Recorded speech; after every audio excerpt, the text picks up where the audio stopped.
Good morning, everyone. This is Mighty Stream. I'm excited to be with you this morning. Today is August the 21st, and I am brought to you by Hope Through Navigation. And this is our Hood Recovery Services. Hood is an acronym, HOOD, that stands for Hope Offered on Demand. And I am excited to create content for you daily. Pretty soon, we'll have a whole year's worth of meditations ready for you. Okay. Now, if you need to reach me, do so at recoveryofhope21@gmail.com. I don't know what's going on. I'm trying to tell you, I am so excited about today. I have no idea why. I just think that I'm in a great mood and I love being in a great mood. Okay, awesome. August 21st, friendships. Oh, this should be interesting. Our friendships become deep and we experience the warmth and caring which results from addict sharing recovery and a new life. IP number 19, self-acceptance. Most of us come to Narcotics Anonymous with few genuine friends. And most of us arrive without the slightest understanding of what it takes to build lasting relationships. Over time, though, we learn that friendships require work. At one time or another, all friendships are challenging. Like any relationship, friendship is a learning process. Our friends love us enough to tell us the truth about ourselves. The old saying, the truth will set you free, but first it will make you furious, seems especially true in friendship. This can make friendships awkward. We may find ourselves avoiding certain meetings rather than facing our friends. We have found, though, that friends speak out of concern for us. They want the best for us. Our friends accept us despite our shortcomings. They understand that we are still a work in progress. Friends are there for us when we're not there for ourselves. Friends help us gain valuable perspective on the events in our lives and our recovery. It is important that we actively cultivate friendships, for we have learned that we cannot recover alone. Just for today, I will be grateful for the friends I have. I will take an active part in my friendships. Let's take a moment of silence followed by the we version of the serenity prayer. Moment of silence now. Thank you, God. Grant us the serenity to accept the things we cannot change, the courage to change the things that we can, and the wisdom to know the difference. Just for today, please and thank you. This is a powerful topic, talking about friendships. Friendships are a lot like sponsorship. They are a two-way street. However, there are things about a friendship that if you cultivate them, that are a little bit different than sponsorship. A sponsor is looking at the relationship from the point of view of the 12 steps and the 12 traditions, right? And the 12 concepts. Okay, those are basically the guiding principles that we use for service work, the concepts, right? Not everyone uses them or even acknowledges them or even know that they're there. But we have that is what happens when we're talking about sponsorship. The sponsor is looking at it from the perspective, how do I make these 12 steps and the principles therein come alive for this sponsee, this person that I'm mentoring in the 12-step fellowship.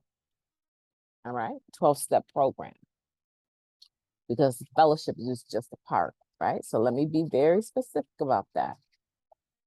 And a lot of times the sponsee gets it confused and the sponsor will do it too, and think that this is now a friendship.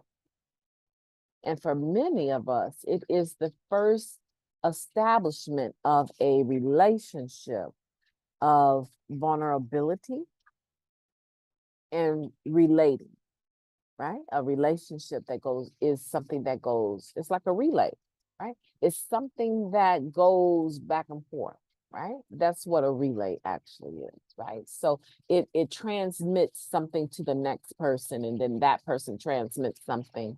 Okay, so it's back and forth. For some of us, that's the first opportunity that we really get to a sneak peek preview of what friendship should look like. But sponsorship only embraces a portion of what friendship should be. It is a concept that is based on what friendship should be. It does not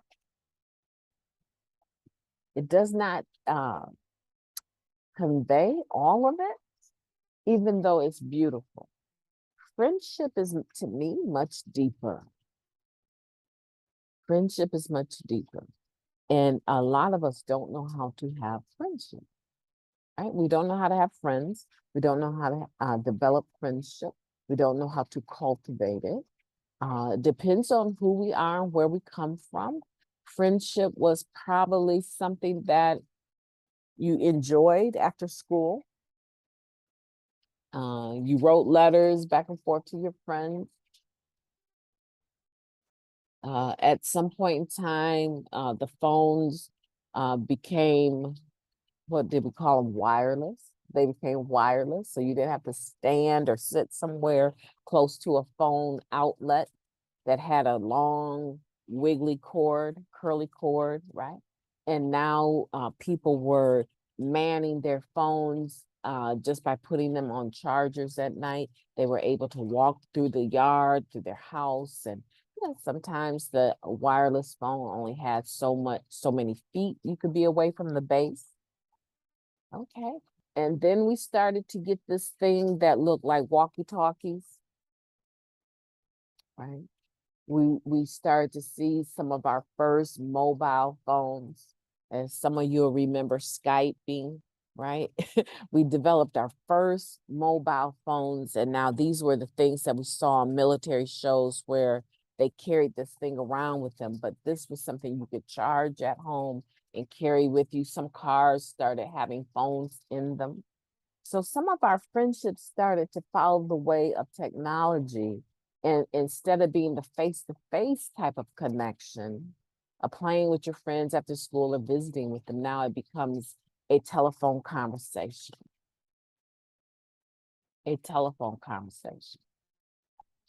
And so that's what we equate our friendship with. I call you, but you need to call me. I'm not going to be the only one calling you all the time. Have you ever said that? We're friends, but I'm the only one that ever does any other work. Have you noticed that? Take notice of how you do friendships. Some people will only be friends with certain types of people. There's some people that will only be friends with the people that they have more than. They want to come across as being better than, and they choose friends that need their help. They're codependent in a sense, right? They have these friendships where they are the person with all the answers. But don't dare let one of those quote unquote lesser people give them some advice about what they need to do. You can see it in their face. You can see it in their eyes. How dare you? After all I've done for you, you got the nerve to speak to me like that? And it doesn't even have to be disrespectful. It could just be a suggestion that you do something different. And the contempt. So that's how you know this is not an equal type of giving relationship. It can be, right? Some people, I had one friend, she was just such a supermodel, just such a supermodel. And all of her friends, every last one of them were at least 300 pounds heavy, obese women, and she was the only Barbie doll in the bunch. Nobody knew. Nobody knew that she was bulimic. Nobody knew that she was eating and vomiting her food. But her friends that she chose actually looked like what she wanted to make sure she never became obese. Right? None of them peeped game until many years. One of them was talking to me and they said, "Did you ever notice that all of us," at that time I was over 300 pounds too, "all of us are so much larger than so and so?" Like, yeah, as a matter of fact, I have. As a matter of fact, I have. What you think that's about?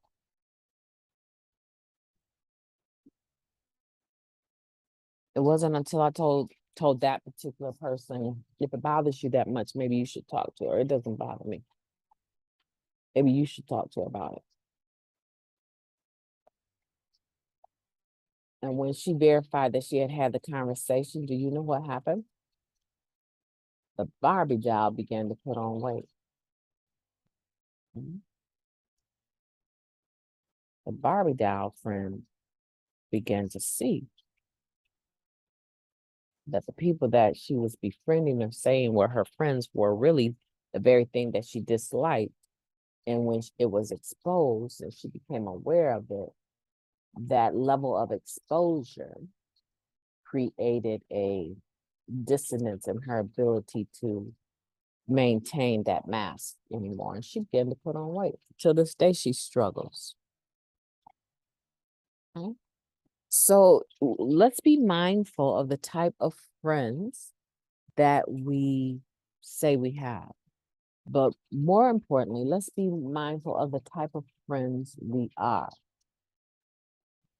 Because a friend, just like these two ladies, I will call them both friends, these two ladies, the ability to approach and discuss hard topics is important.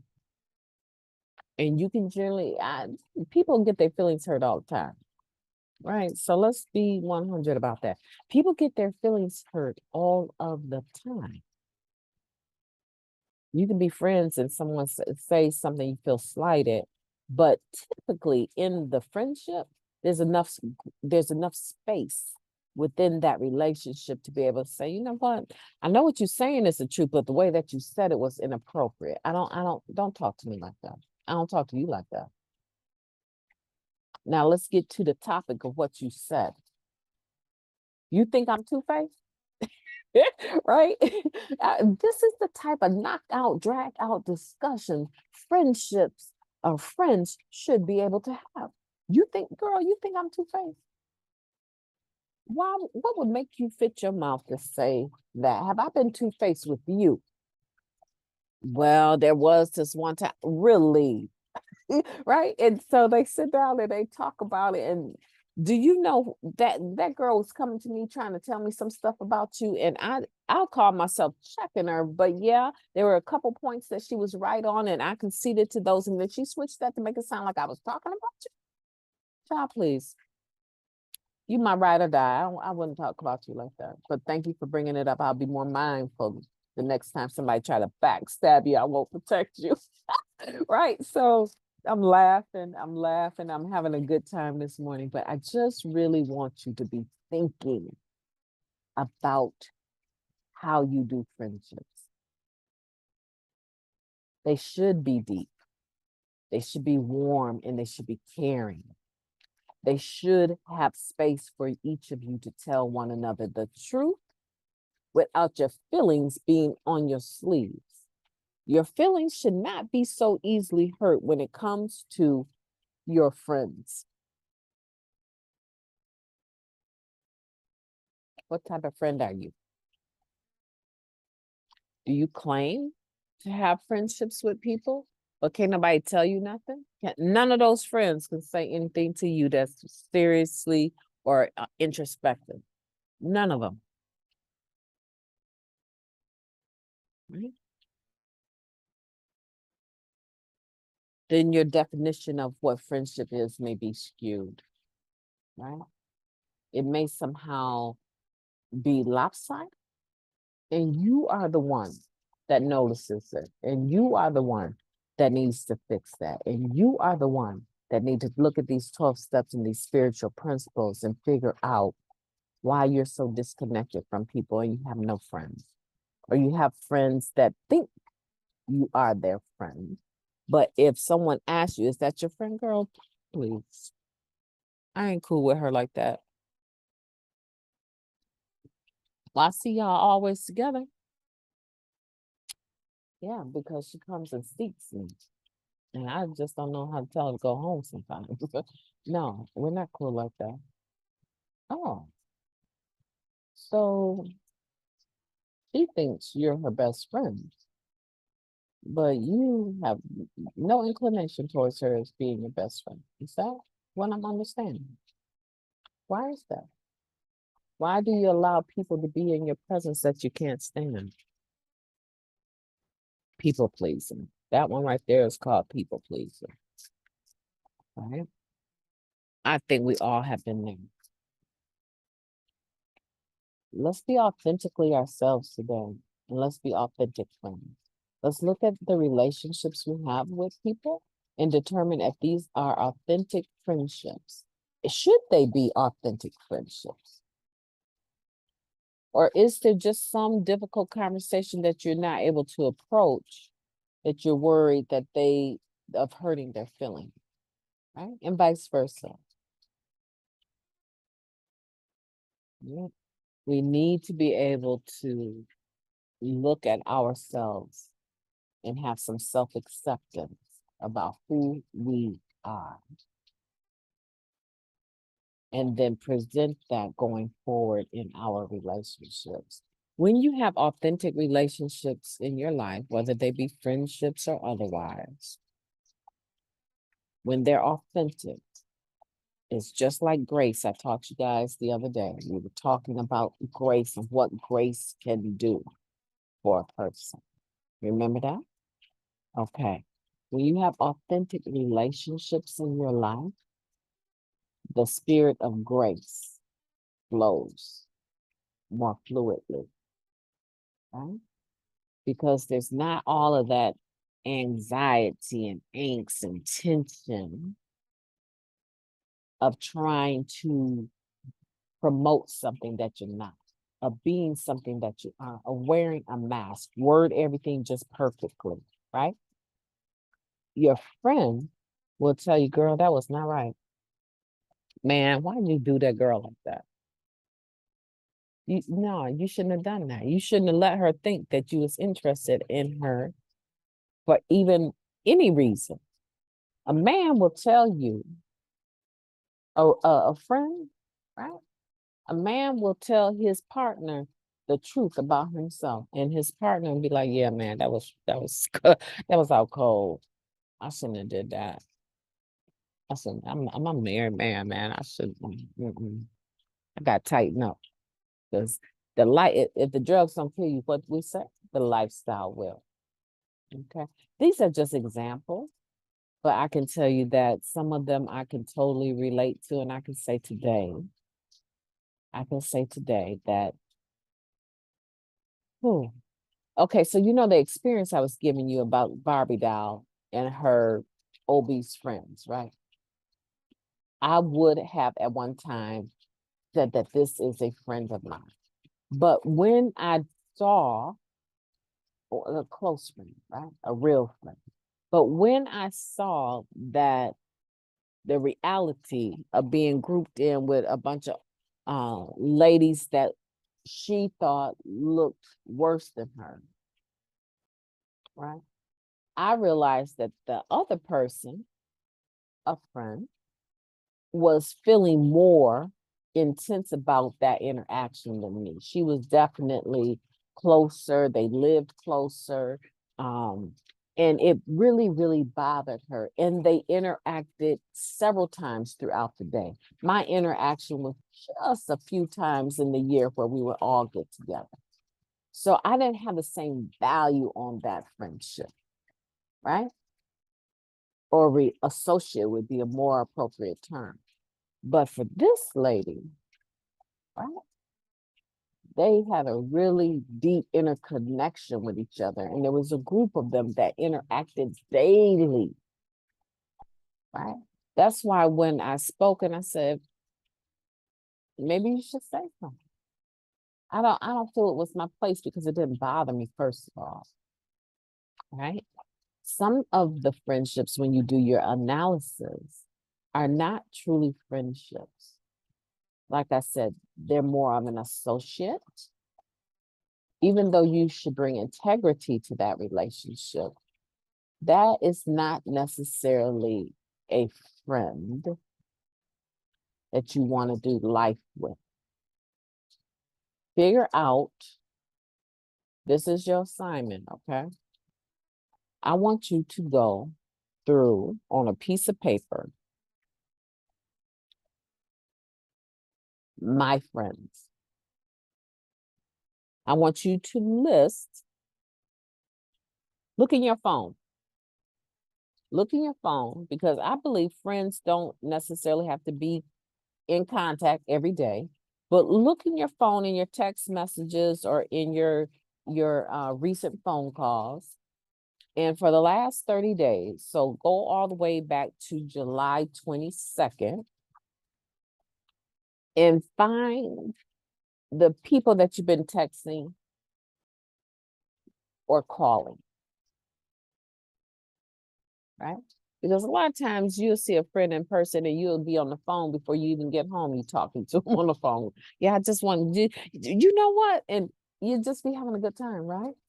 Look at your phone registry, right? Look at it and see who it is that you're interacting with, right?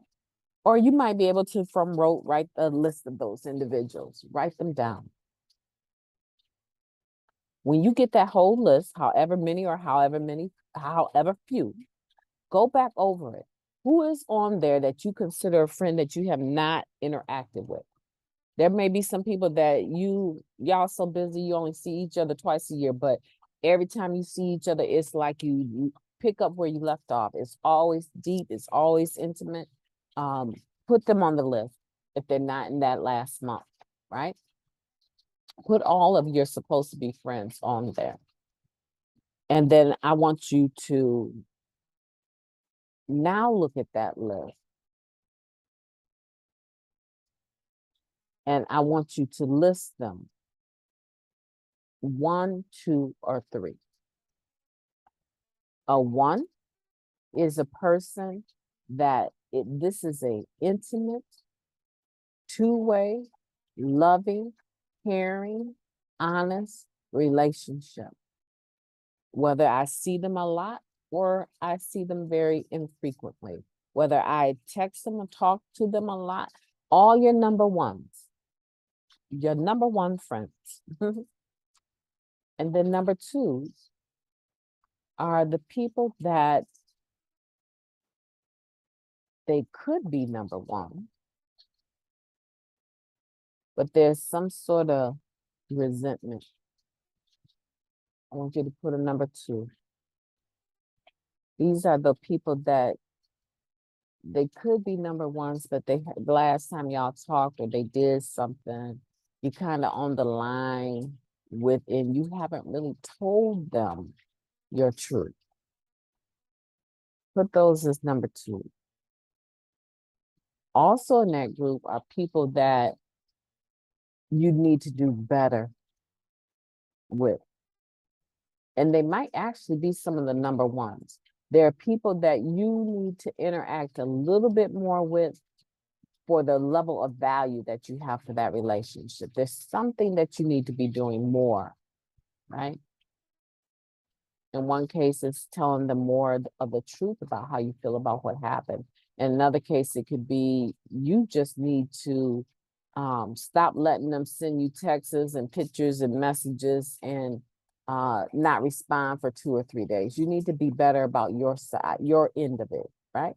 That's the number two. Your end of it needs to improve in some kind of way. These are your number twos. Number threes are people that think that you're their friend and you are not. In no way, shape, or form. You would not consider them your running buddies. You would not spend a weekend in a hotel room, kicking it up, drinking coffee and laughing and watching movies. You would not. It's a one way. You allow them to tap you, but you in no way ever intend to interact with them. They're on your list of phone calls simply because you are either texting them back and don't want to be bothered, or you're calling them back and you really hoping they don't answer. These are your number threes.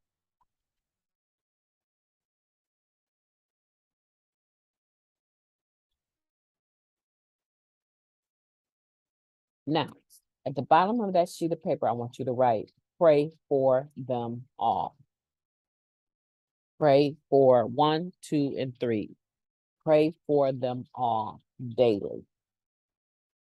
And whatever you're using to get on this podcast, I want you to keep that paper where a part of your process for the next 30 days until September 22nd is going to be praying over this list of people. And I'm going to put a reminder in my phone on September 22nd to ask you guys, where are you with these friendships? Because friendships, as this notes, takes work. It is a two-way street. There are uncomfortable times in friendships. Some of those twos should be ones. Some of those threes should be twos or ones, right? But in your mind, because you're stuck in an uncomfortable place, you are just resting your laurels with that relationship where it's at. And we're going to see if we move up the marker in any kind of way by the 22nd of September. We want to see what type of person we are developing to be in regards to friendships. I hope you enjoyed this podcast. I most certainly have, and I will be talking to you tomorrow.